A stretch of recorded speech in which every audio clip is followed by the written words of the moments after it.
மணிரத்னம் அவர்களின் தளபதி படத்தில் மம்பூட்டி அவர்களின் உதவியாளரில் ஒருவராக நாகேஷ் அவர்கள் வருவார்.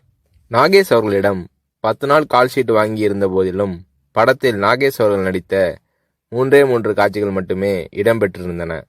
பிறகு ஒரு நாள் ரஜினி அவர்களை நாகேஷ் சந்தித்த போது, மணிரத்னம் என் கால்ஷீட்டை வீணாக்கிவிட்டார், இன்னும் சில காட்சிகளில் என்னை பயன்படுத்தியிருக்கலாம் என்று நாகேஷ் அவர்கள் தன்னுடைய ஆதங்கத்தை வெளிப்படுத்திய போது, ரஜினி அவர்கள் பதில் ஏதும் சொல்லாமல் புன்னகை புரிந்தார். அவ்வளவுதான்.